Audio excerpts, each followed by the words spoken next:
शुभ मध्याह्न बच्चों, मैं अशोक कुमार देहरी आपका हिंदी विषय आचार्य आज की कड़ी में आप सबका स्वागत करता हूं। आज हम कक्षा 10वीं विषय हिंदी व्याकरण की श्रृंखला में देखेंगे हम काव्य तत्व पर विशेष रूप से विवेचना करेंगे। इससे पहले मैं आपसे अनुरोध करना चाहूँगा, यदि अब तक आपने हमारे चैनल अशोक कुमार देहरी हिंदी क्लासेस को सब्सक्राइब नहीं किया है तो प्लीज़ सब्सक्राइब करें, लाइक करें, कमेंट करें और अपने दोस्तों को भी शेयर कर दें। आप जिन जिन ग्रुपों से जुड़े हुए हैं उन सभी ग्रुपों में शेयर कर दें। तो आइए ज़्यादा देर न करते हुए देखते हैं काव्य तत्व। काव्य तत्व क्या होता है? तत्व से अभिप्राय है किसी भी वस्तु की वास्तविकता, मतलब काव्य की वास्तविकता क्या है, काव्य की सटीकता क्या है, काव्य की प्रामाणिकता क्या है, आज हम इस अध्याय पर देखेंगे। आइए देख लेते हैं काव्य की परिभाषा। विभिन्न परिभाषा शास्त्रियों के द्वारा परिभाषा दी गई है। उन परिभाषाओं के आधार पर इसके निष्कर्ष तक पहुंचने का हम प्रयत्न करेंगे। सबसे पहला है आचार्य विश्वनाथ। आचार्य विश्वनाथ जी क्या कहते हैं? उनके अनुसार रसात्मकम वाक्यम काव्यम, अर्थात रस पूर्ण वाक्य जो होते हैं उनको काव्य की श्रेणी में रखा गया है। मतलब रस से भरे हुए जो वाक्य हैं उनको काव्य कहते हैं, अर्थात रसात्मक वाक्य को काव्य कहते हैं। अगला है आचार्य रामचंद्र शुक्ल।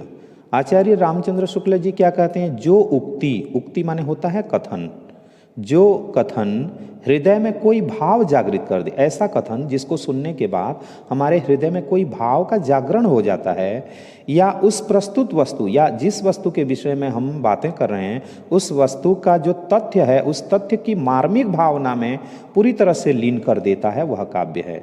जो उक्ति हृदय में कोई भाव जागृत कर दे या उस प्रस्तुत वस्तु या तथ्य की मार्मिक भावना में लीन कर दे, वह काव्य है। तो आचार्य रामचंद्र शुक्ल जी के द्वारा दी हुई जो परिभाषा है आपको भली भांति समझ में आ गया होगा। अगला है पंडित जगन्नाथ। पंडित जगन्नाथ जी के अनुसार क्या है? रमणीयार्थ प्रतिपादक शब्द काव्यम, अर्थात रमणीय अर्थ का प्रतिपादन करने वाले शब्द को काव्य कहते हैं। रमणीय अर्थ माने ऐसे शब्द जो सुनने के बाद हमारे मन में रम जाता है और उसका अर्थ हमें मालूम हो जाता है, तो रमणीय अर्थ का प्रतिपादन जो करते हैं ऐसे शब्दों को भी हम काव्य कहते हैं। कविवर प्रसाद। कविवर प्रसाद मतलब जो जयशंकर प्रसाद जी हैं, जो कवि श्रेष्ठ हैं, उनके अनुसार काव्य आत्मा की संकल्पनात्मक अनुभूति है। काव्य क्या है? काव्य आत्मा की संकल्पनात्मक अनुभूति। संकल्पनात्मक माने विचारपूर्ण अनुभूति है, आत्मा से निकली हुई एक विचारपूर्ण अनुभूति है। यह एक श्रेयमयी रचनात्मक ज्ञान धारा है। श्रेय से पूर्ण रचनात्मक ज्ञान धारा है, ऐसी ज्ञान धारा है जो रचना से पूर्ण होती है। काव्य आत्मा की संकल्पनात्मक अनुभूति है, यह एक श्रेयमयी रचनात्मक ज्ञान धारा है।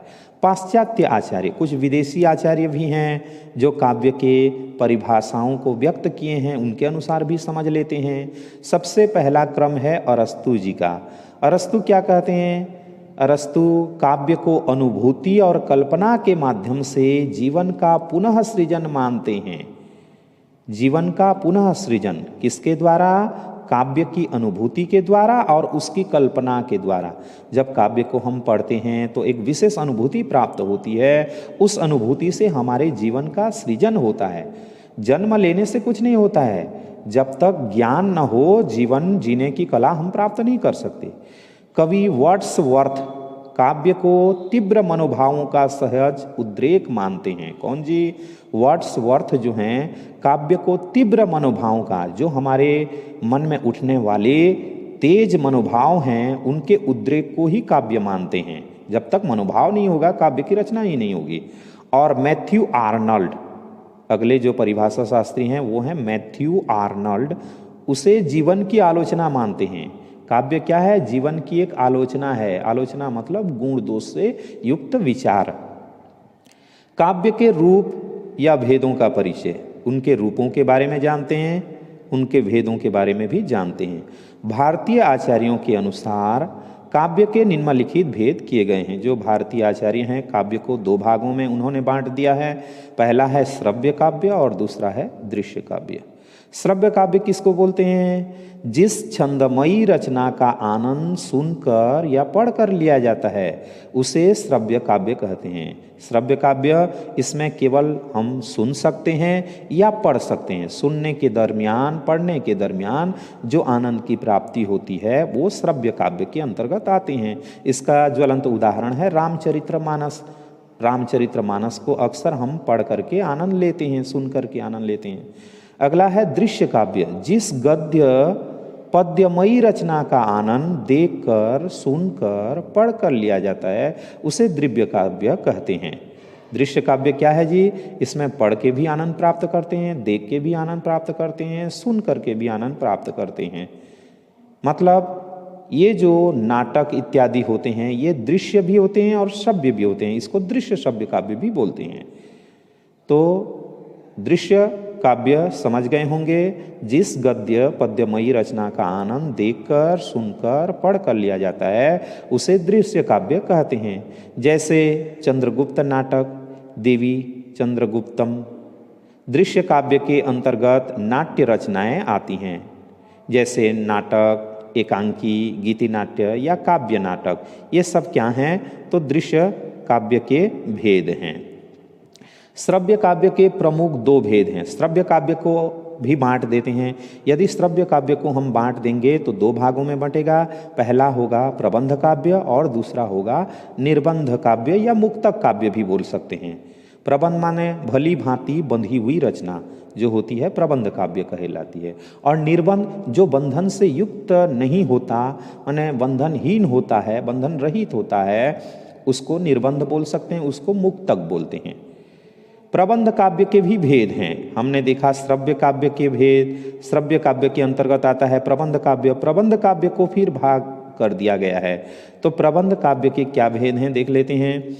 यह श्रव्य काव्य का एक प्रमुख भेद है। किसका भेद है जी? श्रव्य काव्य का। श्रव्य और दृश्य के अंतर्गत श्रव्य काव्य का एक भेद है प्रबंध काव्य।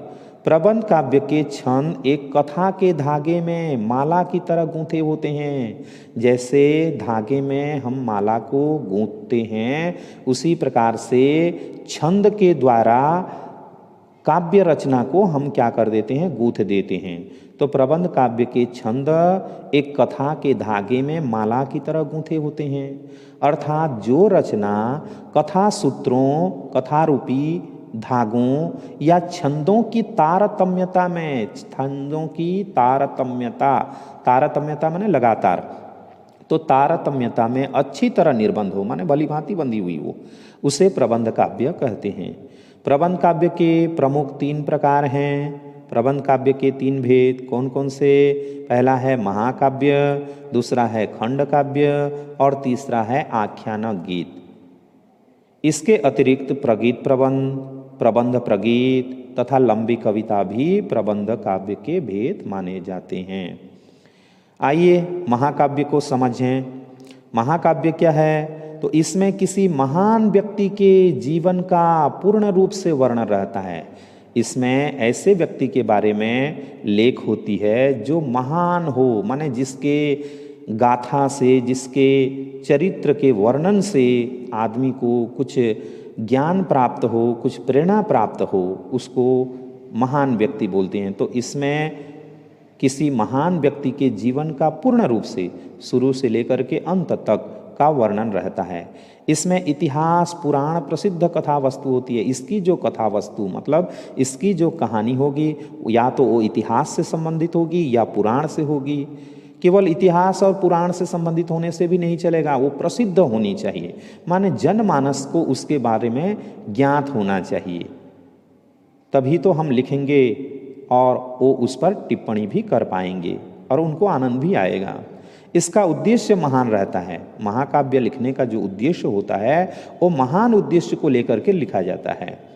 इसका नायक धीरोदत्त, उसमें कौन सा गुण होना चाहिए? धीरोदत्त। धीरोदत्त माने बहुत चपल, क्रोधी, अहिष्णु या अहंकारी, है ना। तो क्या होना चाहिए? नहीं होना चाहिए।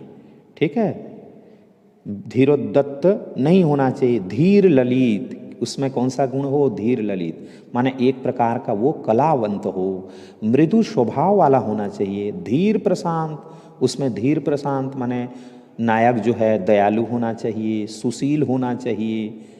धीरोद्धृत, धीरोद्धृत मतलब क्या होता है?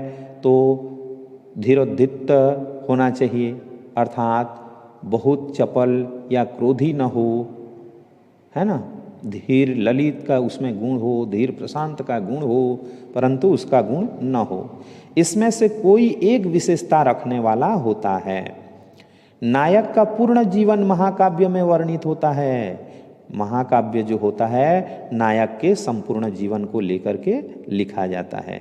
संक्षेप में महाकाव्य एक ऐसी छंदोबद्ध कथात्मक रचना होती है जिसमें संपूर्ण युग जीवन का चित्रण महान उद्देश्य से प्रेरित होकर गरिमामय शैली में प्रभावान्विति के साथ किया जाता है। किसके साथ? प्रभावान्विति, अर्थात प्रभाव से युक्त होता है। महाकाव्य की विशेषताएं, आइए देखते हैं महाकाव्य की क्या विशेषताएं हैं। महाकाव्य में 8 या 8 से अधिक सर्ग होने चाहिए। जब महाकाव्य हम लिखेंगे तो उसमें कम से कम 8 अध्याय या उससे ज़्यादा के अध्याय होने चाहिए, कम न हो। इसमें अनेक छंदों का प्रयोग होना चाहिए, कई प्रकार के छंदों का प्रयोग किया जा सकता है। श्रृंगार, शांत या वीर रस प्रधान होने चाहिए। इसमें जो रस होंगे उसमें प्रधान अर्थात मुख्य जो रस होंगे या तो श्रृंगार रस होंगे या शांत रस होंगे या वीर रस होंगे, तीनों रस भी हो सकते हैं। और अन्य जो रस हो सकते हैं उनका प्रयोग कम हो सकता है। अन्य रसों का प्रवेश समयानुसार होना चाहिए, बाकी रस भी हों लेकिन समय के अनुसार आ सकते हों। महाकाव्य का प्रारंभ मंगलाचरण से होना चाहिए। महाकाव्य का प्रारंभ कैसे किया जाना चाहिए? मंगलाचरण। मंगलाचरण का मतलब होता है स्तुति या प्रार्थना। स्तुति माने प्रशंसा, प्रशंसा या प्रार्थना देवी देवताओं का जो स्तुति गान है उनके माध्यम से होनी चाहिए।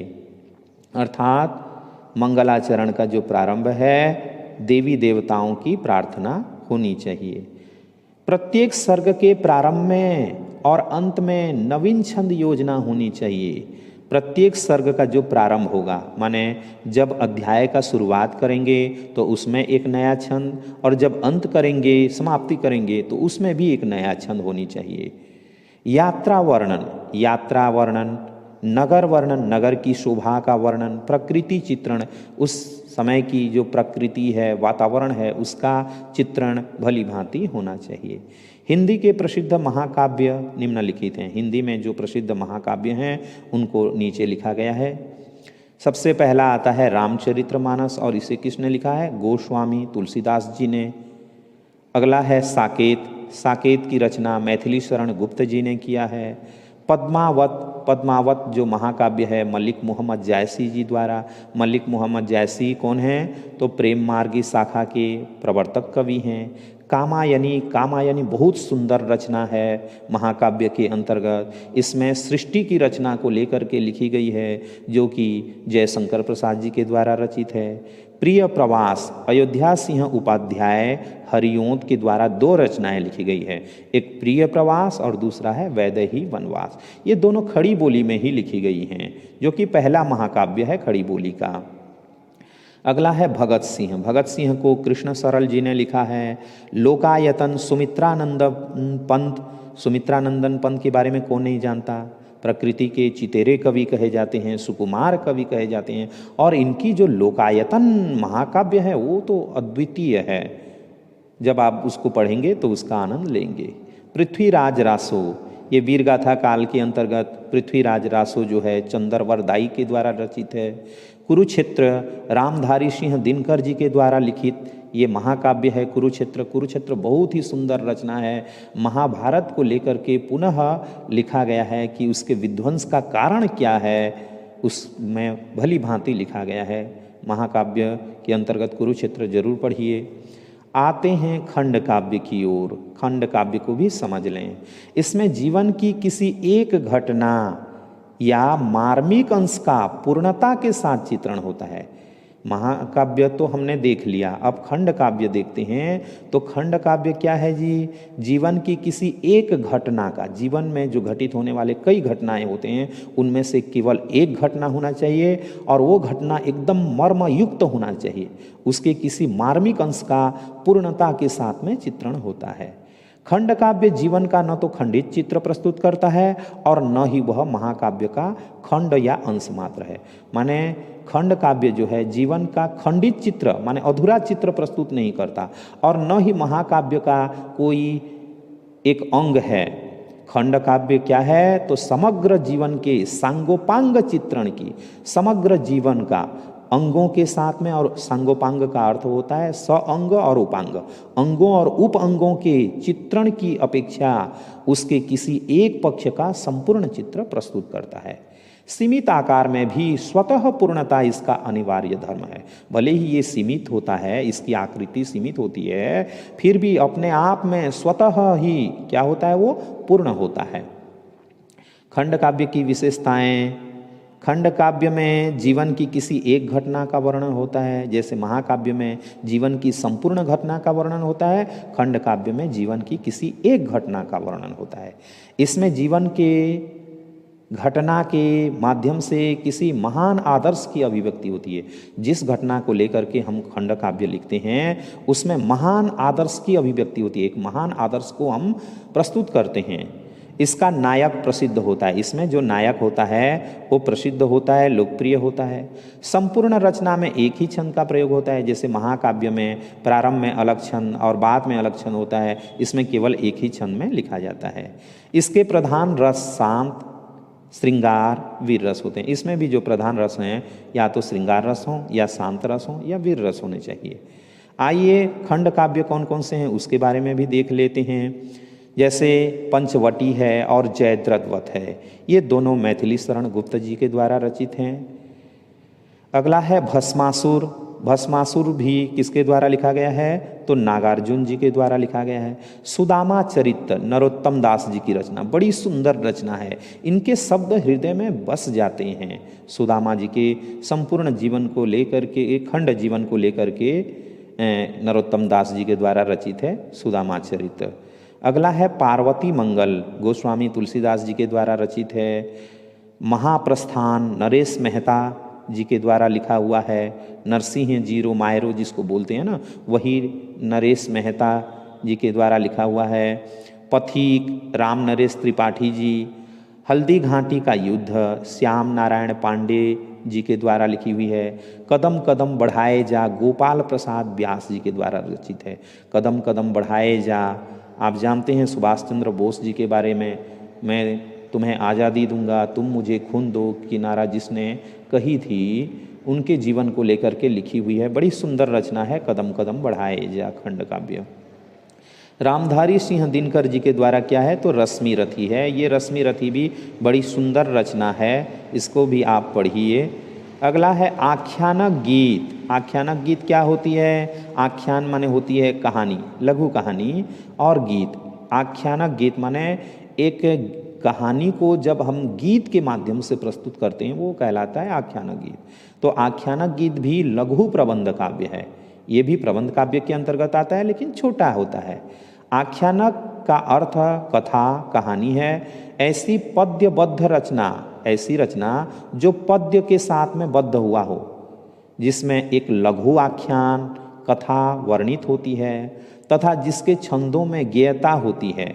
लघु आख्यान माने एक छोटी सी कहानी होती है, एक छोटी सी कहानी में बंधी होती है और छंदों में गेयता होती है, उसके छंद को हम गा सकते हैं, उसे आख्यानक गीत कहते हैं। जैसे हनुमान चालीसा है, हनुमान जी की कहानी है, उसको हम गा करके प्रस्तुत करते हैं। तो आख्यानक गीत की कुछ रचनाएं यहाँ पर दी हुई हैं। देखिए, जैसे झांसी की रानी सुभद्रा कुमारी चौहान के द्वारा लिखी हुई है ना। झांसी की रानी की जो कहानी है उसको हम कविताओं के माध्यम से पढ़ते हैं। चमक उठी सन 57 में, वह तलवार पुरानी थी, खूब लड़ी मर्दानी, वह तो झांसी वाली रानी थी। माने झांसी वाली रानी की संपूर्ण गौरव गाथा इस आख्यानक गीत में लिखी हुई है। मैथिली शरण गुप्त जी के द्वारा क्या है? रंग में भंग है, चंदेर का जौहर आनंद मिश्र जी के द्वारा रचित है। हनुमान चालीसा कौन नहीं जानता, है ना, तुलसीदास जी के द्वारा लिखित हुई है। और नरसिंह जी का मायरा मीराबाई जी के द्वारा। निर्बंध या मुक्तक काव्य अगला जो होता है वह निर्बंध काव्य होता है, मुक्तक काव्य होता है। अब तक हम जो देख रहे थे वो प्रबंध काव्य के भेद और उपभेद थे। आइए देखते हैं निर्बंध काव्य क्या होता है, मुक्तक काव्य क्या होता है, इसके भेद उपभेद क्या हैं। वीडियो थोड़ी सी लंबी होगी लेकिन ध्यानपूर्वक सुनिए, क्योंकि ये जो व्याकरण है आपको कहीं मिलेगा नहीं और ज्ञान से पूर्ण है।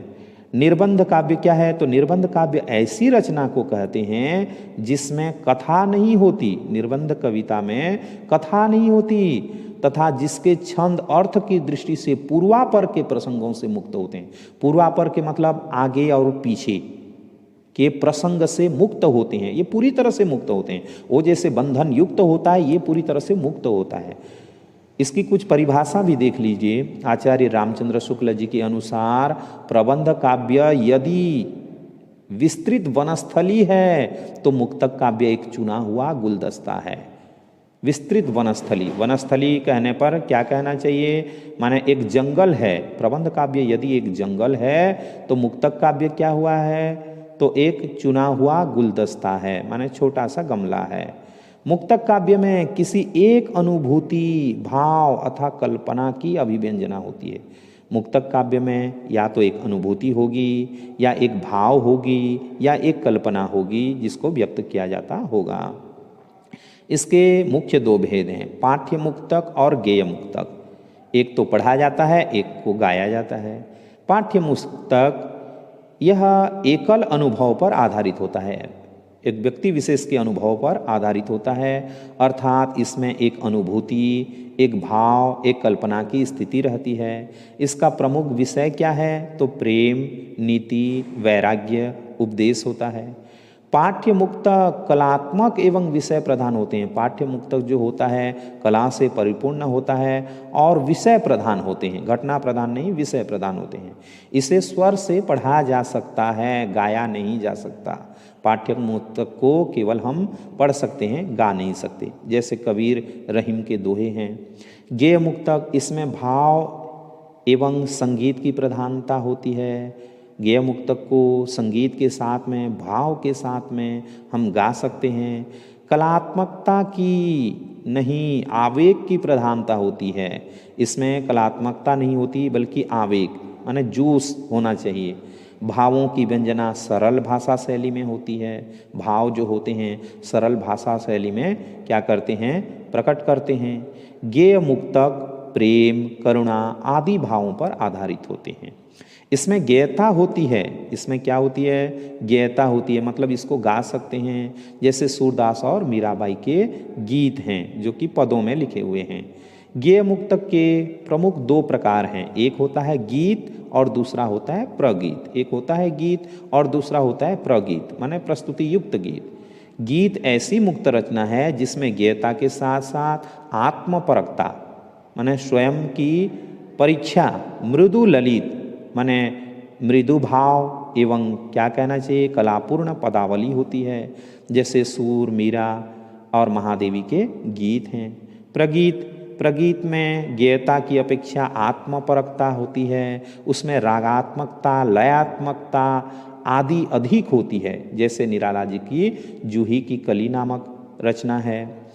कबीर दास, तुलसीदास, सूरदास, मीराबाई के पद, रसखान का जो सवैया है, सूर्यकांत त्रिपाठी निराला एवं जयशंकर प्रसाद, सुमित्रानंदन पंत, हरिवंश राय बच्चन, नीरज तथा महादेवी वर्मा के जो गीत हैं, ये सब मुक्तक काव्य के उदाहरण हैं। आइए देख लेते हैं कुछ मुक्तक काव्य हैं यहाँ पर। जैसे मधुशाला है, हरिवंश राय बच्चन जी के द्वारा लिखा हुआ है। सूरसागर सूरदास जी के द्वारा रचित है। बिहारी सतसई बिहारी जी के द्वारा लिखी हुई है। बिहारी सतसई, सतसई माने 700 पदों का समूह सतसई, संस्कृत में इसको सप्तशती बोल सकते हैं। तो बिहारी सतसई बिहारी जी के द्वारा लिखी है। दोहावली तुलसीदास जी के द्वारा लिखी है। प्रबंध काव्य तथा मुक्तक काव्य में क्या अंतर है, इसको जान लेते हैं, क्योंकि बहुत लोग क्या हो जाते हैं, भ्रमित हो जाते हैं कि प्रबंध काव्य और मुक्तक काव्य क्या होता है। तो इन दोनों में से जो अंतर है उन्हें समझें। प्रबंध काव्य में एक कथा होती है, जबकि मुक्तक काव्य में कथा ही नहीं होती, भाव होते हैं या विचार होते हैं। इसमें कहानी नहीं होता, भाव या विचार होते हैं, और प्रबंध काव्य में कहानी होता है। प्रबंध काव्य के छंदों में तारतम्यता होती है, माने प्रबंध काव्य का जो छंद है वो लगातार होता है, एक का दूसरे के साथ में संबंध होता है, माने बंधता होती है उसमें। जबकि मुक्तक काव्य के छंदों में तारतम्यता नहीं होती, निर्बंधता होती है ना। प्रबंध काव्य विषय प्रधान होता है, प्रबंध काव्य में एक विषय होता है, मुक्तक काव्य जो होता है विषयी प्रधान होता है।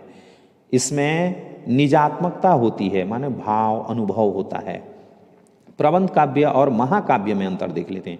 जैसे प्रबंध काव्य और मुक्तक काव्य में हमने अंतर देखा, प्रबंध काव्य और महाकाव्य में भी अंतर देख लेते हैं। हो सकता है ये आपको पूछ ले। सभी प्रबंध काव्य महाकाव्य नहीं होते, माने प्रबंध काव्य में जितने भी आते हैं सब महाकाव्य नहीं बनते, जबकि सभी महाकाव्य प्रबंध काव्य अवश्य होते हैं। जितने भी महाकाव्य होते हैं वो प्रबंध काव्य की श्रेणी में जरूर आते हैं। प्रबंध काव्य में छोटी या बड़ी एक कथा होती है, प्रबंध काव्य में छोटी बड़ी एक कथा होती है, जबकि महाकाव्य की कथा वस्तु उदात्त और दीर्घ होती है, माने बड़ी होती है।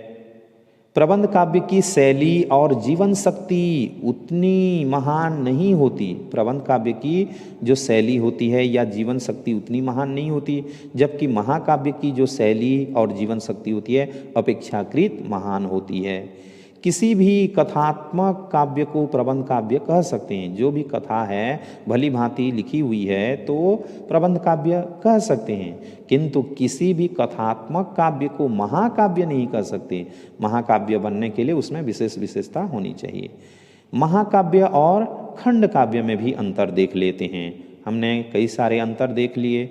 तो महाकाव्य क्या होता है, तो महाकाव्य में संपूर्ण जीवन का संपूर्ण चित्र होता है, जबकि खंड काव्य में खंड जीवन का संपूर्ण चित्र होता है। दोनों में संपूर्ण चित्र होते हैं, लेकिन इसमें संपूर्ण जीवन का, उसमें खंड जीवन का। महाकाव्य का नायक महान होता है, महाकाव्य का जो नायक होता है वो महान होता है। खंड काव्य के लिए यह गुण अनिवार्य नहीं है, होना चाहिए लेकिन अनिवार्य नहीं है। महाकाव्य का आकार बड़ा होता है, महाकाव्य की जो आकृति होती है अपेक्षाकृत बड़ी होती है, जबकि खंड काव्य का आकार भी छोटा होता है। महाकाव्य में समग्र युग जीवन चित्रित होता है, समग्र युग के जीवन का चित्रित होता है, परंतु खंड काव्य में युग जीवन का एकाधिक रूप ही चित्रित होता है, माने एक या उससे अधिक रूप ही मिल सकता है। महाकाव्य में उदात्त शिल्प होता है, इसकी जो शिल्प रचना होती है बहुत ही उदात्त होती है। उदात्त कहने पर आप समझ सकते हैं ना, तो ये जो होती है विशेष करके प्रभायुक्त होती है, और जबकि खंड काव्य में उदात्तता अनिवार्य नहीं है। तो हमने आज देख लिया काव्य के जितने भी तत्व हैं, उनके छोटे छोटे अंगों को, उपांगों को, उनके बीच में जो अंतर हैं, इन सबको हमने भली भांति देख लिया। आशा करता हूँ आज का वीडियो आपको ज़रूर अच्छा लगेगा। यदि आपको यह वीडियो अच्छा लगे तो अपने साथियों को भेजना न भूलें। धन्यवाद।